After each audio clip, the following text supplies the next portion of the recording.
अमीर ननद की गरीब भाभी। रीना एक मध्यम परिवार की लड़की थी, लेकिन उसकी भाभी शिवानी एक बहुत अमीर खानदान की लड़की थी। उसकी शादी अभिषेक से लव मैरिज हुई थी। अरे भाभी, ये कितना अच्छा सूट पहना है आपने। काश ऐसा मैं भी पहन पाती। अरे क्यों नहीं रीना, वैसे भी तुम्हारा और मेरा नाम तो एक ही है, जब मन करे पहन लेना। भाभी, आपको आपके पापा ने कितने अच्छे कपड़े गहने दिए हैं। मैं उनकी इकलौती बेटी जो हूँ। बेटी तो मैं भी इकलौती हूँ, लेकिन क्या करे, पापा है नहीं, पता नहीं कैसे होगी मेरी शादी। तभी वहाँ शिवानी की सास आ जाती है। अरे क्यों नहीं करेगा भाई तेरी शादी धूमधाम से, आखिर जिम्मेदारी है तो उसकी। और वो दिन भी आ जाता है जब रीना की शादी तय हो जाती है। अभिषेक, क्या हुआ? आप इतने परेशान तो कभी नहीं दिखे। कोई बात है तो बताइए मुझे। अरे शिवानी, वैसे तो शादी का सारा इंतजाम हो गया है, लेकिन गहनों का रेट तो आसमान छू रहा है। कैसे क्या करूं, कुछ समझ में ही नहीं आ रहा।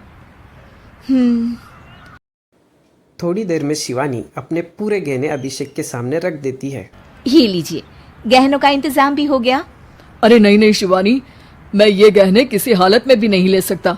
ये तुम्हारे पिता ने तुम्हें दिया था, और तुम हो कि। तभी वहाँ सास आ जाती है।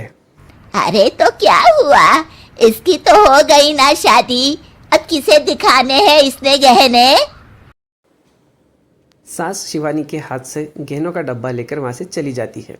रीना की शादी भी धूमधाम से हो जाती है और अब वो बड़े घर की बहू बन जाती है।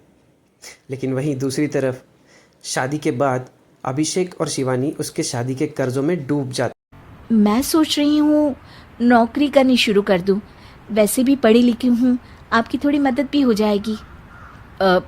वैसे शिवानी, कुछ दिन कर लो तो अच्छा ही होगा, क्योंकि ज़रूरत भी है। अब शिवानी भी नौकरी करने लग जाती है और घर खर्चे में अभिषेक का हाथ बटाती है। एक दिन शिवानी, रीना का फोन आया था, कह रही थी कि आने वाले त्योहार में उसके ससुराल जाना है। ठीक है माँ। अरे ठीक तो है, लेकिन एक काम कर लेना, उसके सास ससुर से लेकर पूरे खानदान के कपड़े मिठाइयाँ सब ले आना, और हो सके तो रीना के लिए छोटे से कान में पहनने के बूंदे भी। और क्या है ना, शादी में उसे सारी बड़ी बड़ी कान की ज्वेलरी दी थी, घर में पहनने के लिए तो उसके पास कुछ भी नहीं है। शिवानी सोच में पड़ जाती है और सोचने लगती है कि अब क्या करे, क्योंकि घर खर्चे और कर्जों के बाद पैसे बचते ही नहीं थे।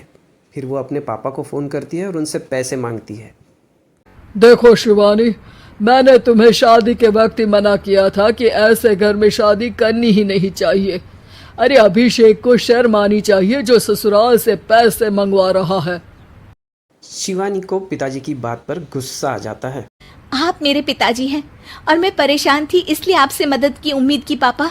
अभिषेक को तो पता भी नहीं है कि मैंने आपसे पैसे मांगे हैं। शिवानी फ़ोन रख देती है और सोचती है कि अभिषेक से बात करे, लेकिन फिर उसे लगता है कि वो टेंशन ले लेगा। तभी उसकी नज़र हाथ के कंगन पर पड़ती है और सीधे बाज़ार जाकर कंगन गिरवी रख के ननद के घर जाने का सारा सामान लेके आती है और सास के सामने रख देती है। हाँ ठीक है, लेकिन फल थोड़े और अच्छी क्वालिटी के होने चाहिए थे। शिवानी कुछ नहीं कहती, वहाँ से चली जाती है।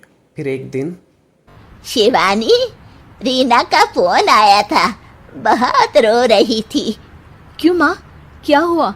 सब ठीक तो है ना उसके ससुराल में? अरे तूने तो उसकी नाक ही कटवा दी। अब मैंने क्या कर दिया माँ? कह रही थी कि बड़े घर की बहू है भाभी, जो कपड़े दिए वो ब्रांडेड भी नहीं थे। तू तो जानती है ना उन लोगों का पहनावा कितना अच्छा है। तू तो मेरी बेटी का भला कभी सोचती नहीं। हाय भगवान, अरे बड़े घर की बहू है, इसी बात की जलन है ना तुझे, लेकिन याद रख, मेरी बेटी का सोचने के लिए भगवान है, तुम लोग कभी उसका बुरा नहीं कर पाओगे। शिवानी सोचने लगती है कि क्या ईश्वर सिर्फ रीना के साथ है? उसके साथ नहीं। लेकिन शिवानी कुछ नहीं कहती और वहाँ से चली जाती है, क्योंकि बड़े घर की बहू बन के रीना भले ही खुश ना हो, लेकिन छोटे घर की बहू बन के शिवानी खुश थी, क्योंकि अभिषेक का घर खर्चे में साथ देने के लिए वो बराबर से हकदार थी, बराबर से अभिषेक का साथ देती थी, क्योंकि सिर्फ पैसों से ही तो खुशी नहीं मिलती ना।